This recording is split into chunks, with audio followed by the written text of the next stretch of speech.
17-ші қара сөз. Мүршид ұстаз арқылы Аллаға жетудің жолы туралы.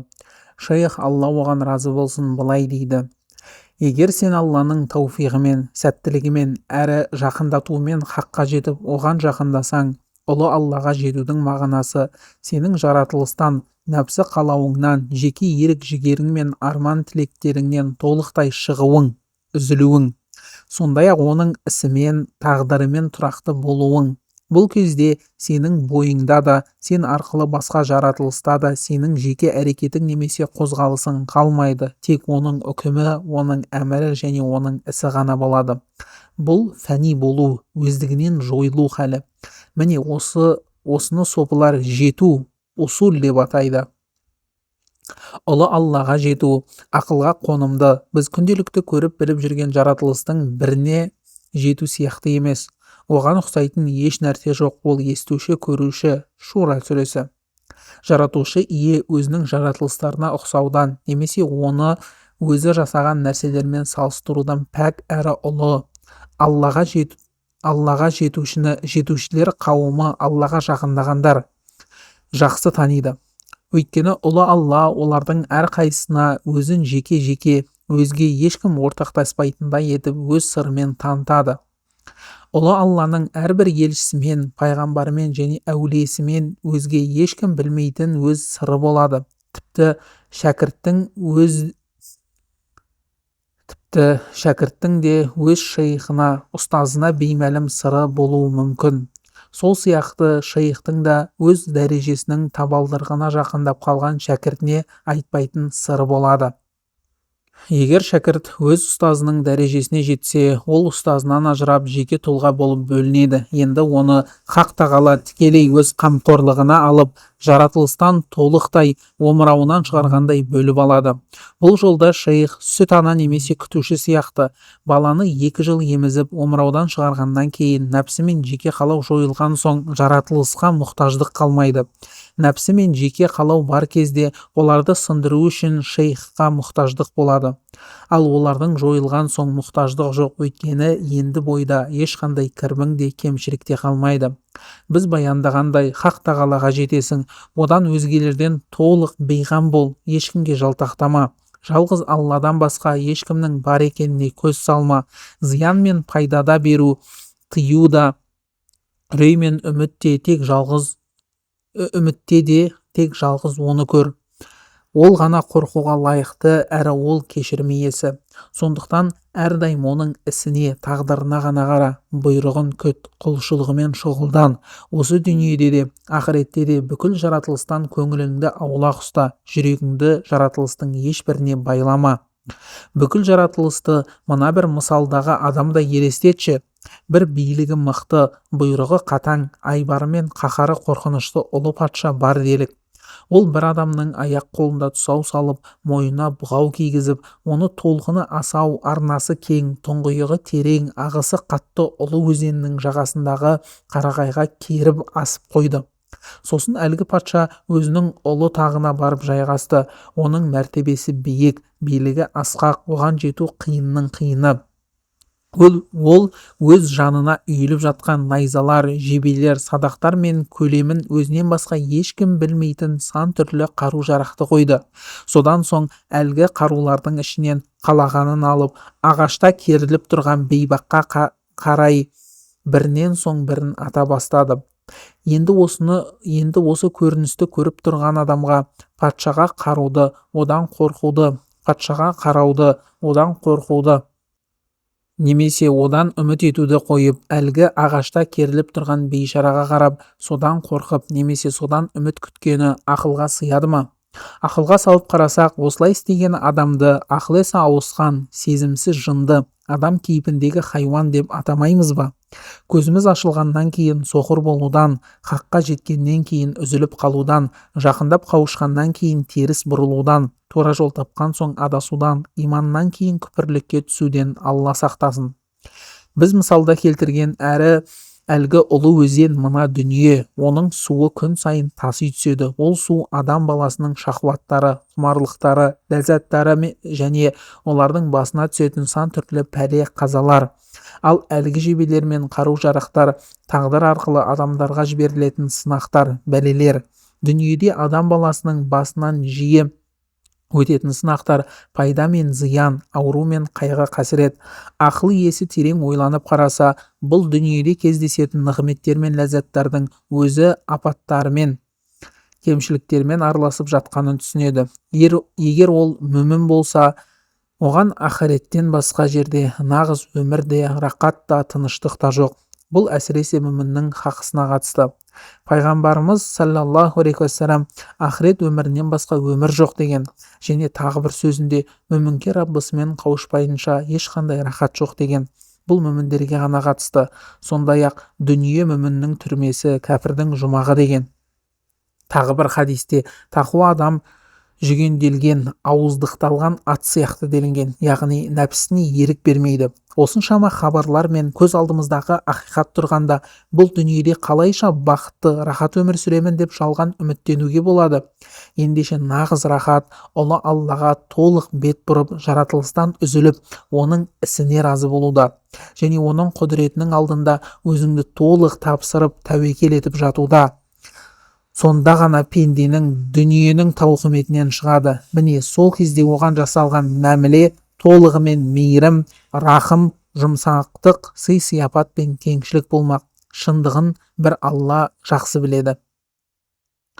18-ші қара сөз. Шағымданудан тыю туралы. Шейх, Алла оған разы болсын, былай дейді: саған айтар өсиетім, басыңа қандай да іс немесе сынақ, бәле түссе, оны ешкімге шағымданып айтпа.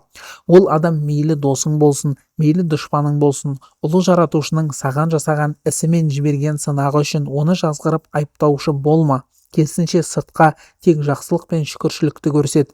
Тіпті бойыңда ешбір нығмет жоқтай көрінген күннің өзінде Аллаға шүкір етіп, өтірік айтуың жағдайды тізіп, шағымданып шындықты айтқаннан әлде қайда қайырлы. Негізінде ұлы Алланың нығметінен құралақан қалған кім бар? Алла тағала: егер Алланың нығметтерін санайтын болсаңдар, санына жете алмайсыңдар. Ибрахим сүресі деп бұйырған емес пе? Бойыңа өзің біле бермейтін қаншама нығметтер тұнып тұр. Жаратылыстың ешбіріне арқа сүйеме, оларға иек артпа. Басыңдағы жағдайды ешкімге жайып салма. Сенің жұбанышың мен сүйенішің тек ұлы Алла болсын. Шағымың мен мұңыңды тек Аллаға ғана айт, одан өзгеге ешкімді көрме. Өйткені ешкімнің қолынан пайда не зиян келтіру, жақсылықты шақыру не пәлені қайтару келмейді. Абырой беру мен қор ету, дәрежені көтеру мен төмендету, байлық пен кедейлік, қозғалту мен тоқтату ешбір пенденің еркінде емес. Байлық пен кедейлікті, барлық нәрсе ұлы Алланың жаратылысы һәм барлығы оның құдірет қолында. Барлық іс тек оның әмірімен, оның рұқсатымен ғана жүзеге асады. Әр қайсысы белгілі бір мерзімге дейін өз ағысымен жүре береді. Рағд сүресі. Оның құзырында әр нәрсенің өз өлшемі бар. Рағд сүресі. Ол кешіктіргенді ешкім ілгеріте алмайды. Ол ілгеріткенді ешкім кешіктіре алмайды. Ұлы Алла тағала: егер Алла саған бір бейнет зияны тигізсе, оны өзінен басқа ешкім айықтыра алмайды. Ал егер ол саған бір жақсылық қаласа, оның кеңшілігін қайтаратын ешкім жоқ. Ол мұны өз құлдарының ішінен қалағанына береді. Ол өте кешірімді, ерекше мейірімді. Жүніс сүресі деген. Егер сенің денің сау, бойыңдағы нығметің бола тұра, оған көз жұмып қарап, Алланың берген нығметі мен амандығын менсінбей, одан да көбін талап етіп, оған шағымдансаң, Алла саған қаһарланып, қолыңдағы сол нығмет пен амандықты да тартып алады. Сөйтіп, сенің айтқан шағымыңды шындыққа айналдырып, шын пәлеге ұшыратып, басыңа түскен бейнетті еселеп жібереді. Жазаңды қатайтып, сені өз назарынан шығарып, рахымынан алыстатады. Шағымданудан қатты сақ бол. Тіпті сенің етіңді темір қайшымен қиқалап кесіп жатса да налынып шағымданба. Сақ бол, тағы да сақ бол. Алладан қорық, Алладан қорық. Құтылуды ойла, сақтық қыл. Расында адам баласының басына түсетін пәле мен сынақтардың басым көпшілігі оның өз Раббысына шағымдануының, налынуының кесірінен келеді. Оған қалайша шағымданасың? Ол мейірімділердің ең мейірімдісі, Жүсіп сүресі. Үкім етушілердің ең хайырлысы, Ағраф сүресі. Дана, толық білуші, Худ сүресі. Мейірбан, ерекше мейірімді, Тәубе сүресі. Құлдарына өте жұмсақ, Шура сүресі. Әрі құлдарына ешбір зұлымдық қылушы емес, Әли Имран сүресі. Ол дана дәрігердей, мейірімді достай өте жұмсақ әрі жақын. Сен өзіңнің мейірімді анаңды жамандыққа қияр медің, оны қатыгездікпен айыптар медің?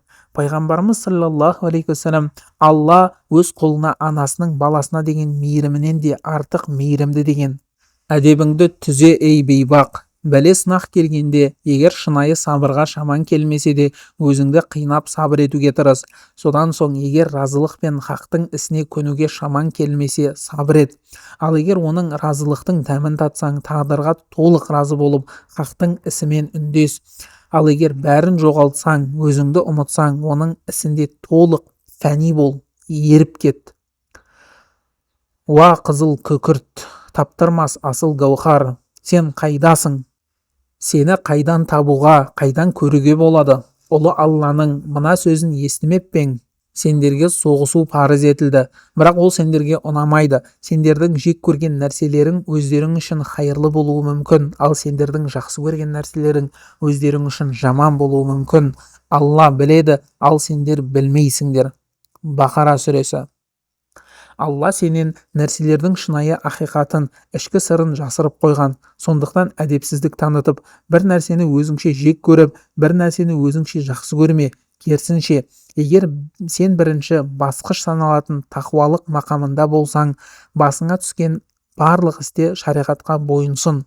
Ал егер сен нәпсі құмарлығы сөнген екінші басқыш уилаят, әулиелік мақамында болсаң, онда ішкі бұйрыққа ер. Одан асып кетпе, жаратқанның ісіне разы болып, онымен үндес. Ал егер ең жоғарғы шың саналатын абдалдық, ғаустық, құтыптық және сыддықтық мақамында болсаң, тағдыр алдында өзіңді толық жоғалт, фәни бол. Тағдырдың жолына кесе көлденең тұрма, жол бер. Нәпсің мен қалауыңды тізгінде, тіліңді шағым айтудан тый. Егер осылай істесең, басыңа келген іс жақсылық болса, жаратқан сенің қуанышың мен рахатыңды еселей түседі.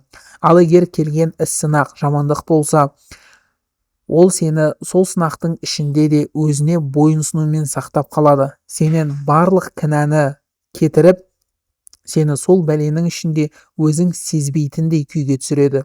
Сөйтіп, әлгі сынақтың белгіленген мерзімі жеткенде, ол өзінен өзі көшіп кетеді. Бұл дәл түннің түнегі сейіліп, орнына жарық күннің келуі, немесе қыстың ызғары қайтып, орнына жаздың жылуы келуі сияқты.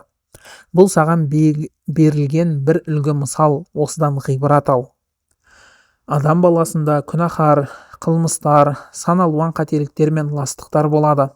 Алайда күнә мен қателіктің нәжісінен тазармаған адам кәрім, ең жомарт ұлы Алламен бірге мәжіліс құруға лайық емес.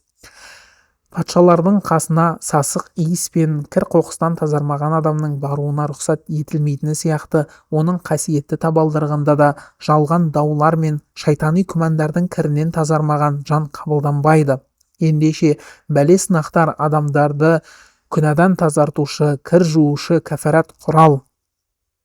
Пайғамбарымыз саллаллаху алейхи уассалам, бір күнгі безгек, ыстығы көтеріліп ауру, бір жылдық күнәға кәфарат болады деген. Ардақты пайғамбар оған Алланың игілігі мен сәлемі болсын шындықты айтты. 19-шы қара сөз.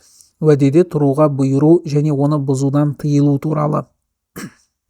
Шейх Алла оған разы болсын былай дейді: егер сенің иманың мен нанымың әлсіз болса, біреуге уәде бергенде сөзіңде тұр. Иманың мен нанымың жойылып кетпеуі үшін орындалмай қалу қаупі бар нәрсеге ант ішпе. Ал егер бұл иман мен сенім жүрегіңде күшейіп, толық тұрақтаса, саған Алла тарапынан арасында сен бүгін біздің құзырымызда беделді әрі сенімдісің, жүсіп сүресі деген сөзбен үн қатылады.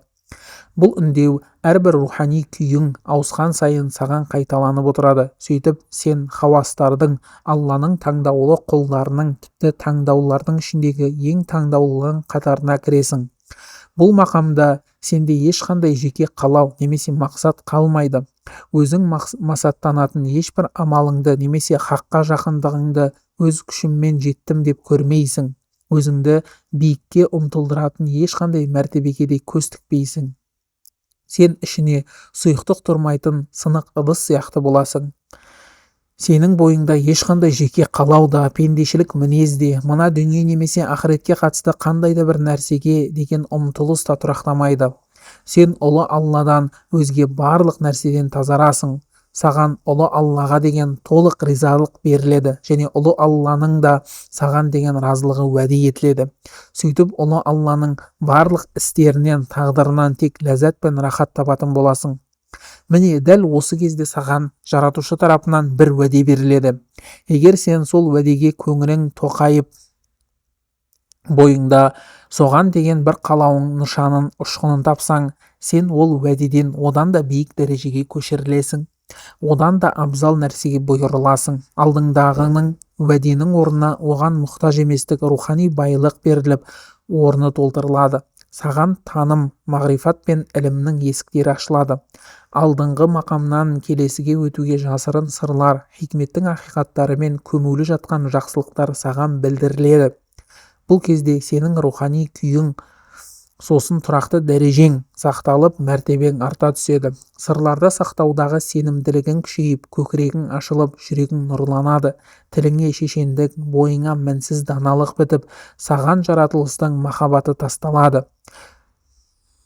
Сөйтіп сен екі дүниеде де барша жаратылыстың, адамдар мен жындардың және өзге де мақлұқтардың сүйіктісіне айналасың. Өйткені сен ұлы хақтың сүйіктісі болдың. Ал жаратылыс ұлы хаққа бағынышты. Жаратылыстың жек көруі Алланың қаһарына бағынғаны сияқты, олардың махаббаты да Алланың махаббатына тәуелді, соның ішіне кіреді. Ешқандай жеке қалауың қалмаған осы биік мақамға жеткеніңде бойыңда әлде бір нәрсеге деген қалау салынады. Егер сол нәрсеге деген қалауың нақтыланса, көңілің соған байланса, әлгі нәрсе жойылып сенен алыстатылады. Ол саған мына дүниеде берілмейді, бірақ оның есесі ақыретте ең биік, ең ұлы иеге деген жақындығыңды арттыратын сыймен қайтарылады. Сондай-ақ Фирдаус пен Мәуа жұмақтарын көзіңді қуантатын нығметтермен өтеледі. Тіпті сен мына өткінші, сынақ пен бейнет мекені болған дүниеде оны жұмақты сұрамаған, үміт етпеген, тілемеген болсаң да.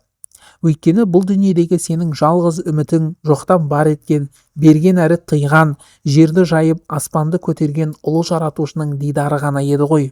Сенің көздегенің, сұрағаның мен арманың тек сол болатын.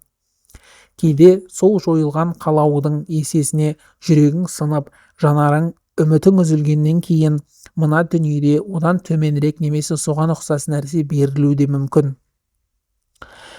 Бұл кезде сені әлі қаламаған нәрсеңнен тосып, ал оның нағыз